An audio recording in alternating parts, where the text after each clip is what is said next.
Da, bună ziua!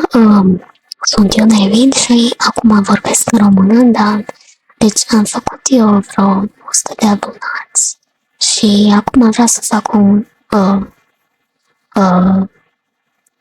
o evoluție așa a setup-urilor a mele și da.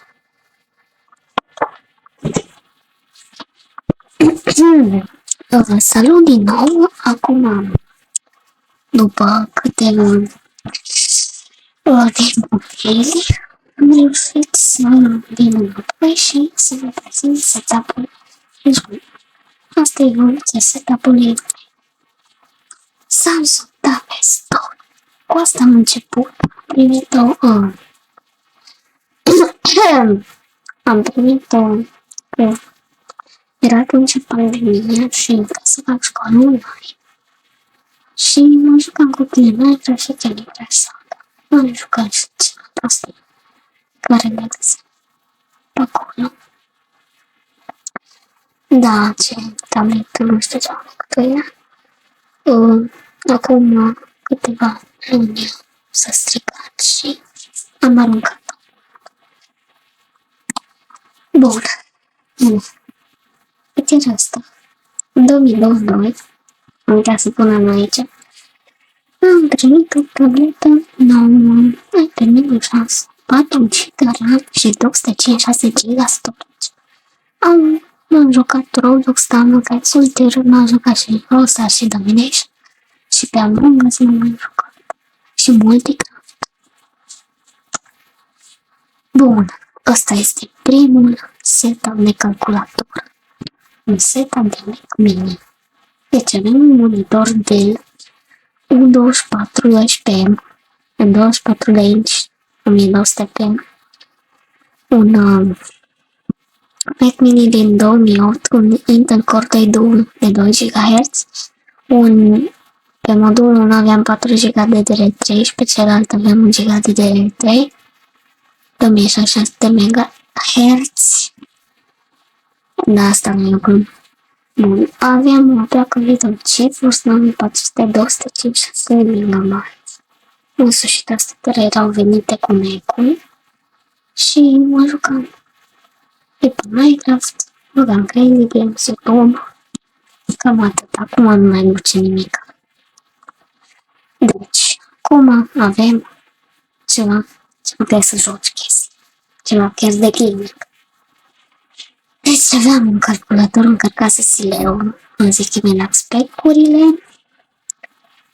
Deci aveam un stand de căști de la Jumbo și niște căști Sony, nu știu care, ceva cu VHC, același monitor, ceva tastatură Marvel, nu știu modelul că nu se mai produce, un Marvel M730W, mă jucam Roblox, Minecraft și mai găseai Steam, cam atâta. Acum avem specurile la calculator. Deci pe placa de bază, Asus Rampage 4 Formula, avem un procesor i7-3930K, 4 stick-uri de 4 GB de DDR3, 1333, am scris 1600, că asta e de imagine, aveam 1300, aveam un SSD pe SATA 870 ceva de la Samsung de 500 de GB și un Nvidia Quadro ca 1200. Deci, acum am mai luat câteva upgrade-uri. Un Dell U2715H, UHD 60 de Hz, un Apex 3 de la SteelSeries, un M71 de la Logitech sau ceva de genul, un AirPods Pro Max, același stand, e calculatorul la SLO și mousepad RGB XXL. Foarte fain încă l-am și tastatura și căștile. Am uitat să vă zic că am și un subwoofer de la Sony. Foarte fain. Bun. Aici avem calculator de gaming care putea orice. Bine, în afară de RX 580 Deci avem un Ryzen 5 7600, 5 GDDR5, 6000 MHz, cele 30. Un RX 580 care chiar era un bottleneck, care ulterior am pus un 9060 XT. Avem un KC3000 de 1 tera am scris de la Kingston, HX750 de la Corsair, care e sursa. Am jucat Minecraft Shader și Roblox.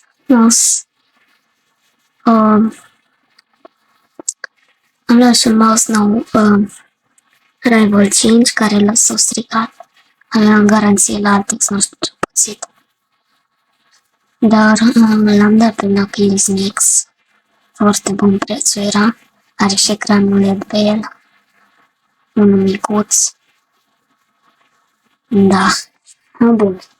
Acum avem upgrade total. Mi-am mișcat setup-ul în altă parte. De la un RX 80 Nitro Plus de la Sapphire la un 9060 XT de 16 GB Nitro Plus. Tot de la Sapphire, nu de la Acer. De la culerul stock am dat un Arctic Freezer 36 RGB Black. Am pus Xbox-ul Series X, acolo în stânga la monitor. Mai mult mă uitam pe YouTube. Mai postam videouri. Uitați și acolo. Uitam la un live. Și na, cam atât. O să postez și un short despre asta, sper că v-a plăcut. Foarte emoțional pentru mine video ăsta. Bun, pa, pa!